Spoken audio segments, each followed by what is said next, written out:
Hey guys, so I thought about it. I'm not going to read the whole book, but instead I decided to read the first 5 chapters of the book, but divide it into different parts since I can only fit in 15 minutes for my videos. So I'm going to be reading chapters 3 and 4 for this video, and chapter 5 will be in another video. Hopefully it won't take as long as it took me to make this video. Okay, here we go. Chapter 3. Mirror, mirror, bolted to the wall. 1 step, creak. 2 steps, creak. 3, creak. I stop on the very bottom stair and look across the basement at the huge and creepy mirror. It's still huge and creepy, but other than that, it looks perfectly fine. There's not a single crack in the mirror, I say. We're going back to bed. Now. I never said it was cracked, Jonah says. I said it was hissing. He approaches the mirror, getting so close his breath turns the glass foggy. It must have stopped when I left. I stay where I am, taking in every last detail of the antique mirror the previous owners left behind. It's twice the size of me. The glass part is clear and smooth. The frame is made of stone and decorated with carvings of small fairies with wings and wands. I don't know why the old owners didn't take it with them, except, well, it's creepy. And attached to the wall, with big, heavy Frankenstein bolts. In the reflection, I see my shoulder-length curly brown hair, my lingerie pajamas, my striped slippers. Only there's something off about my reflection. So I turn away. I don't know what exactly, but it's weird. It's not hissing, I say, checking out the rest of the basement. Black leather couch, desk, swivel chair, lots and lots of bookshelves, all filled with my parents' old law books, which they never look at but don't want to throw away. Mom and Dad are both lawyers. Unlike me, neither of them wants to be a judge. For the record, I'm going to be a really great judge because I'm all about peace and order. I'll make sure justice is always served because it's not fair when bad people don't get in trouble or when bad things happen to good people, like my parents making me move to Smithville. You have to knock, John says. His words pull me back. What's that? On the mirror, he says, his eyebrows scrunching together. You have to knock. I laugh. I'm not knocking on the mirror. Why would anyone knock on a mirror? They would if it was an accident. See, I was playing Flying Crocodile when, what's Flying Crocodile, I ask. An awesome new game I invented. I'm a pirate, and I'm being chased by crocodiles, except the crocodiles can fly and... Never mind, I say, regarding I ask. How did this lead you to the mirror? Well, when I was being chased by one of the flying crocodiles, one of the imaginary flying crocodiles, I tripped and smacked into the not imaginary mirror. It sounded like a knock. I'll do it again. Ready? Ready for what? I'm ready to go back to my toasty bed. But I say to him, go ahead. He lifts his fist and knocks. We wait. Nothing happens. Nothing's happening, I tell him. But then I hear a low hissing sound. My whole body tenses. I do not like hissing, especially hissing mirrors. Jonah? See? Now check this out. Look what happens when I knock twice. He knocks again, and a warm light radiates from the mirror, too. A warm purple light. See? Jonah says. Purple! I told you! My mouth goes dry. What is going on? Why is the mirror in our basement turning colors? Mirrors should not change colors. I do not like mirrors that change colors. Excuse me. This is when I went to get you, but I want to see what happens if I knock again. Three's a charm, right? Jonah, no! Too late. He's already knocking. Our reflection in the mirror starts to shake. I do not like shaking mirrors any more than I like purple hissing mirrors.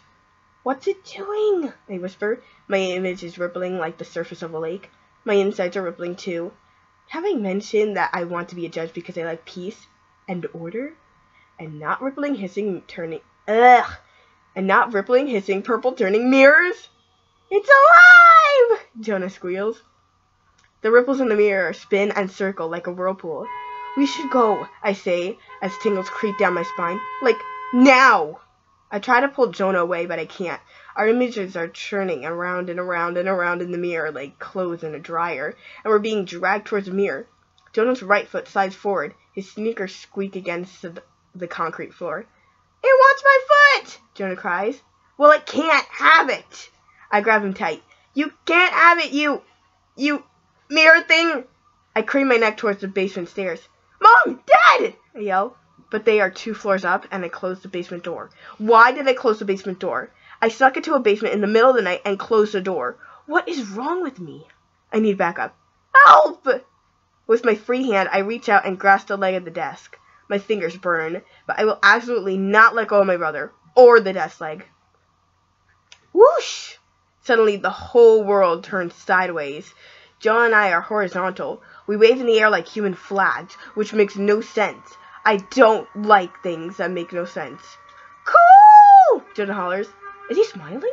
He is! He's smiling! How could he be having fun at a time like this? My brother's shoe disappears right off his foot and goes into the mirror. No! Impossible! There's a really loud buzzing, and my brother's other shoe gets swallowed up by the mirror too. Slurp! My heart is racing, and I'm hot and cold at the same time, because that could not have just happened. None of this can be happening. And why weren't Jonah's shoes tied? Do I have to do everything myself? My slippers are suddenly sucked off my feet. So, not my fault. You can't tie slippers. A book flies off the bookshelf and into the mirror, and another. All my parents' law books go swoop right off the bookshelf and into the mirror, their pages flapping like wings off an overexcited bird. The swivel chair scoots across the floor. Slurp. My brother's hands are slipping. Abby, he says, and for the first time tonight, my brother, who isn't afraid of anything, sounds scared.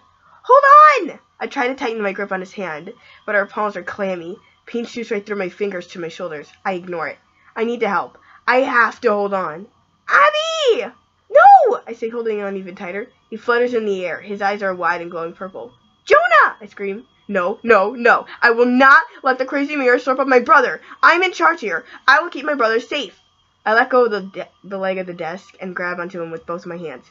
With a satisfied grumble, the mirror sucks us both inside. Dun, dun, dun! Alright. Chapter 4. Too many trees. Thump! I land face down on dirt. Dirt and leaves and grass. There's a twig in my mouth. Ugh. I pick it out and wipe my hand over my pajama bottoms. I think I just broke my head, Jonah mumbles. Seriously? I ask. No, Jonah says, rubbing the back of his neck. I'm okay. Good. I'm glad he's okay. Now I don't have to feel bad when I yell at him. What were you thinking? What do you mean? He asks innocently. I leap onto my feet and take off the answers on my fingers. Exhibit A, you dragged us to the basement. Exhibit B, you knocked on the creepy mirror. And Exhibit C, D, and E, you then proceeded to knock 2 more times on the creepy mirror, and when it tries to suck us in, you said, cool! Because it was, he exclaims. Come on, Abby, that was so awesome! That was the most awesomest thing that ever happened to us. I shake my head. I'm not sure what even happened. Where are we? I sniff. It smells like nature. I push myself up into my elbows on the ground. I see large trees, more large trees, even more large trees. Why are there thousands of trees in my basement? Wait, my basement doesn't have trees. I turn to Jonah. We're not in the basement. I know, Jonah says, nodding. Sweet. So where are we? Somewhere awesome. The backyard, I say. We have to be in the backyard, right? Except we have a tiny backyard, and our backyard has only 2 trees. 2 scrawny trees, not thousands of large trees. No way, we're not in the backyard, Jonah says, shaking his head. Maybe it looks different at night. Nope, I think we're in a forest. Jonah, we can't be in a forest. That's impossible. Well, maybe impossible things are possible. He is impossible. I rub my eyes. This makes no sense. Wait, what if we're dreaming? Both of us? He asks, raising one eyebrow. Fine, me. What if I'm dreaming? He pitches me. Ow! Not dreaming, he proclaims. He bounces onto his tone. You are 100% awake, and so am I, and we're in a forest. Hey, I'm hungry. Do you have Cheetos? Cheetos? I screech. We've somehow been transported from our basement to a forest in the middle of the night, and you're thinking about Cheetos? He scratches his belly. The mirror was hungry, so it ate us. Now I'm hungry, and I would really like some flaming hot Cheetos, and maybe some ketchup. That is disgusting, I say. Donut dips everything in ketchup, even French toast. And it's not in the middle of the night, he continues. Look! I tilt my head. Blue skies peeks through the tops of the trees. Before, it was night. Now, it's day. I don't understand. What's going on? I stomp my foot like a 2-year-old. Ouch! A twig scratches my heel, because, ooh, that's right. Before the mirror ate me, the mirror ate my slippers. But here I am. So are my fuzzy slippers. First, I will find my slippers. Then I'll figure out how to get back to our basement. This is my plan. Plans make me happy. Step 1, find footwear. I crane my neck and check out the scene. In addition to me and my brother, our basement chair is lying on the side of a few feet from us. Some of the books from the bookshelf are also on the grass. And there are my slippers! Yay! I cheer. I run towards them and put them on. Ah, fuzzy striped slippers can make a person feel so much better. I turn to Jonah. Did you find your sneakers? Yep, he says, pointing at them. Well, put them on and tie them this time. I wait. Are they tied? I know he knows how to tie them, because I taught him, and I taught him the right way, and not that baby way with the 2 bows. He groans and laces them extra tight. Good. We've completed step 1. Now for step 2. Get back to our basement. That one's tougher, but nothing I can't handle. I suppose it would help if I could figure out where we are. We can't be very far from home, since the whole trip only took like a minute. There must have been a tornado, or maybe even an earthquake. Yes, an earthquake. An earthquake that tossed us a few blocks from our house. Yes, we must have hit our heads and fallen asleep, and that's why it's already daytime. Now I just have to find our way home. Time to focus. Wow. What was that? Nothing. I must have imagined it. Crack. Do you hear that? Jonah whispers. No. Crow. My heart thumps. Any chance it's your stomach grumbling because you're hungry? He scoots closer. Maybe it's an animal stomach because the animal is hungry. Growl. Crack. Hungry for humans, Jonah says, sounding a bit too excited for my liking. Crack. Growl. Ah, how am I supposed to focus on step 2 if my plan with scary animal stomach noises all around me? I think we should go, I tell him. Go where? Crack. Growl. Crack. Growl. Crack. Somewhere that isn't here. I grab his hand, and we run. Okay, so that was chapters 3 and 4, Whatever After, and chapter 5 will be out as soon as I read it.